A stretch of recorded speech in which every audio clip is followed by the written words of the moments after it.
Is Mount Sinai, the mountain of God, real?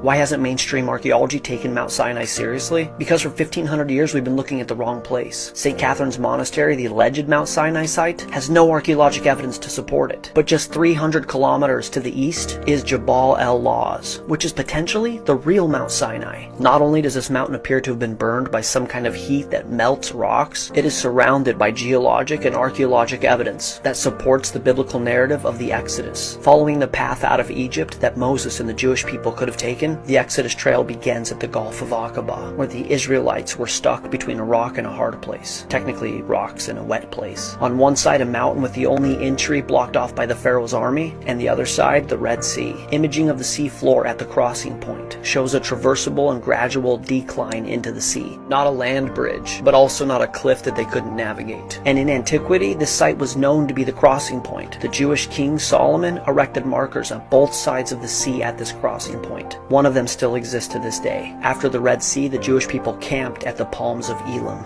And they came to Elim, where were 12 wells of water, and 70 palm trees. After Elim was the miracle at the rock in Horeb. Behold, I will stand before thee there upon the rock in Horeb, and thou shalt smite the rock, and there shall come water out of it, that the people may drink. Here's what we would want to see to validate that it's the real rock at Horeb. It would need to be identifiable, near Mount Sinai, and have evidence that water flowed from it. This rock is massive. It sits atop a hill and sticks out like a sore thumb. And even though this is a desert climate, there are clear signs of erosion, and it looks like the water source came from the rock.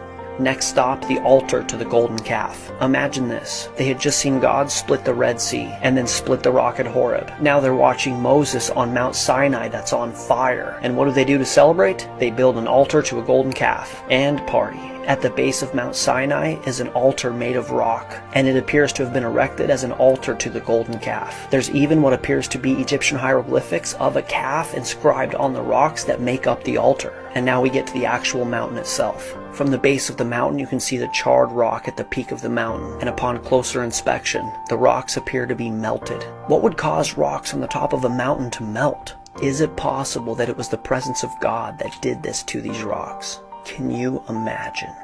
Moses, Moses, put off thy shoes from off thy feet, for the place whereon thou standest is holy ground.